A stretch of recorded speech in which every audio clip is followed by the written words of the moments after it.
Hi, I'm Andrew Armstrong, welcome to the back office. I have a very fun toy today. I am actually connected to you today using this mic here, this lavalier mic, and it's connected via a long annoying wire and this weird control box thing with a couple of watch cells that I continuously leave on and drain the battery. So it's not the most optimal way. And when I'm not using this, I'm normally using my Rode mic, which is a shotgun mic, and frankly, that also has its issues, normally with noise, picking up things. And look, here it is. It's a bit annoying as well, because if you have this connected also by a long wire, it's just more wires upon wires upon wires. I'm in a little tiny place. So I found this, and this is the RODELink wireless audio system. This is the Filmmaker kit, and it comes in this rather attractive box. Look at that. And you can see on the size, it's a 2.4 gigahertz setup. God, I don't even know what the other options are. Encrypted signal, up to 100 meters range. And you can see other videos of people testing this. They're just walking miles away from their camera, and they're still talking nice and clearly as if they're right next to it. However, they turn around, someone else could steal their camera because they're about a mile away. Including the transmitter and the receiver. Well, you'd expect that. Omnidirectional lav mic for your lavatories. 3-level gain control, 1-touch pairing, AA battery or USB power. And that's because, of course, this is really cool, this can actually use USB connectors instead of the battery. So that's really convenient. I've already dented this, being a bit abusive with my packaging, but have a look at this. Oh, and then look at that, a receiver and transmitter. Now I'm just going to take out the transmitter at the moment because, well, let's just take them both out of the box. I'll leave them here in front of me and then show you. Look at that. There's a little bit of bump here. I don't know what that is. It's probably just telling you how to pair it and how to take the clips off the back and all of those things. However, I'll show you that. Look, it's nice. It's actually quite chunky. It's far bigger than I expected it to be. But that's fine because big is beautiful, and it feels like actually it can take a drop. That feels like almost armoured. Very nice size, tactile, belt clip on the back. Clearly you can remove the belt clip and then use some sort of additional accessories here.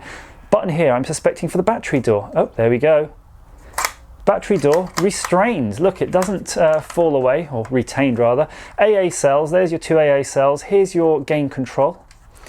And I'm guessing this is the 1-touch pairing option. I've got no idea. In fact, what I do, I've got some batteries here. I'm just going to crack those open while we're chatting. So the benefit of this, of course, is no wires. And clearly, if it's a lavalier mic hooked onto your jumper, then great, you'll get that effect. But also, the beauty of this is you could hook it into this sort of shotgun mic above and then have your boom mic without wires. You know, you could have anything without wires. Let's all agree without wires is better. This is the receiver. It's slightly different because the transmitter's only got a single channel thing on the top and an on button effectively, and then a microphone input. But on the top of the receiver, I don't know what that is. Is that a headphone now? Maybe it has a monitor port. In fact, we'll check that out. I think it does have a monitor port. You have a channel select here.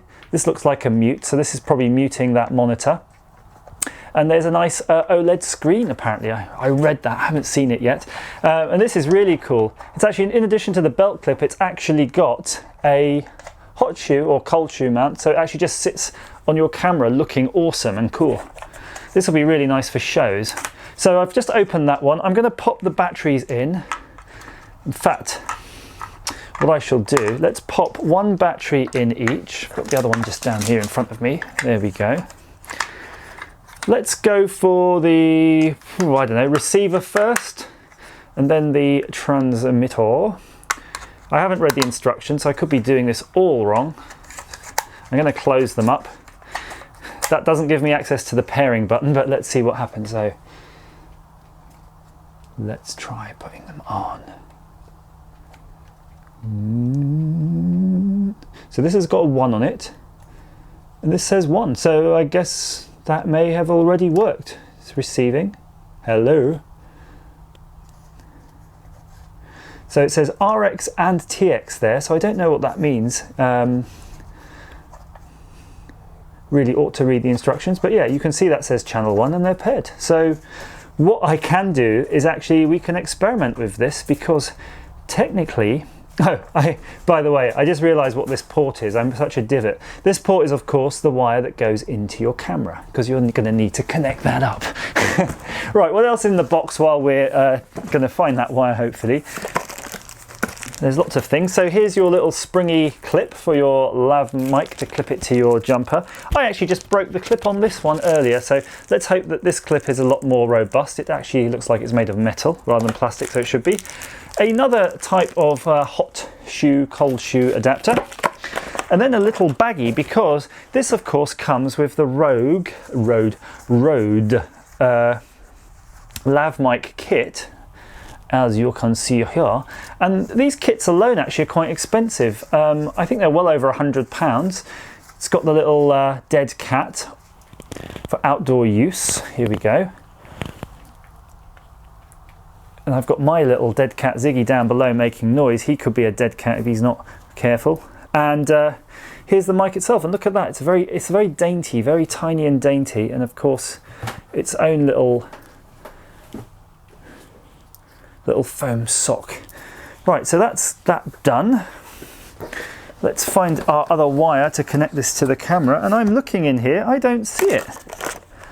I don't see it. Oh yeah, here it is, under some wrappings. There's the interlink. And it does appear, just like the lav mic, to actually have a really gorgeous screw thread. I got to show you this. Okay, so here's the receiver. And you've got this rather nice jack screw thread combination, very firm. Goldy coloured. That's a really firm fit. That ain't going nowhere, buddy. And then here's the mic. I'm going to plug that in. Again, the mic's got exactly the same screw thread setup. Oh, it's just gone green. It's just gone red. It's flashing now. I don't know why. Why are you flashing? It's flashing, but we seem to have lost our channel number off the top. So I don't know if that means they've just gone out of sync. Channel 1 or channel 2, you've only got the 2 channels. Go away, Ziggy! Go away, go away, Ziggy, go away! Okay, so what I'll do now as a test, by means of a test, I'm just going to swap this out and plug the camera into this. I'll go quiet for a minute.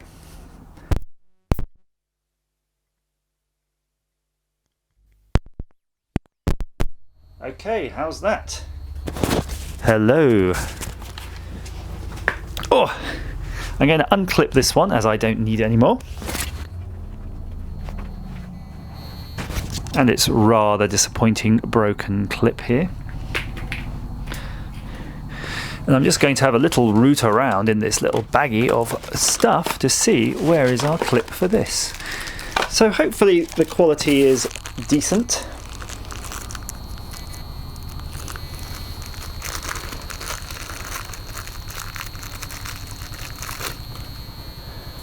Someone sensible would have done this beforehand, of course.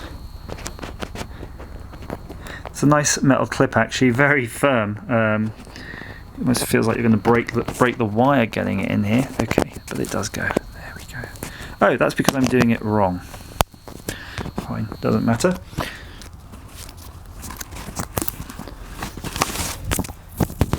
So, very slinky wire, very lightweight. That's not going to snag on anything. There we go. So I can wear this now on my belt. Well, I'll just clip it on my pocket. Look at it there. And now I can just walk away. I can walk anywhere around the whole garage, garden, office, anywhere in the car, and it should sound consistent. I mean, it'll only sound as good as my voice, which might not be great, but it does give me maximum mobility. So I think there's one more test we'll do just before we sort of conclude how awesome this is to hook it up to our boom mic here, because frankly I would love it to work on this too, because it's part and parcel of your video recording equipment to have to use one of these. So I'm just unscrewing that now. Let's see, I don't know if it's going to be unhappy, if it knows it's being disconnected. Let's see what it does.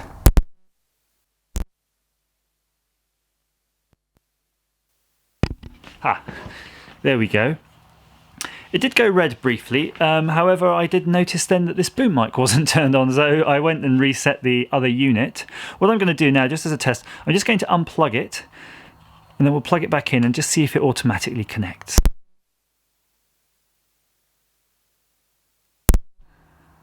Okay, there, still working, fantastic. So I can just Velcro this onto here, and there we go. You can see it dangling there, dangling away nicely. So the best of both worlds, hopefully. If you are into video, you've got a camera and you want to purchase one of these and hook it on the top, I think you can't go too far wrong with a RODELink. It's a really nice piece of kit, very firm made. I've watched a lot of videos on this and read reviews. You know, I don't buy something willy-nilly without checking it out, especially something that costs a reasonable amount of money. And this just comes very highly recommended. There's no middle ground. Really, well, let's get this out of my face. If you're looking on the internet, you'll find you've got plenty of options.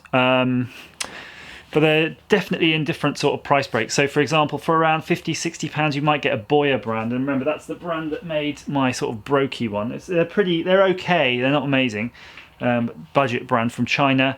£50–60 is still quite a lot of money. Then your next jump really is to these, which will be about 200, 250, 300. And then it seems again, then your next jump up is to sort of 500. So there's no sort of cheap middle ground. You can't sort of go out and get anything digital, really, I think, for under probably £200. I think I paid about £250 on this on eBay. This is brand new with that full kit in the box. So if you shop around, you'll be able to get it good value, good bargain price.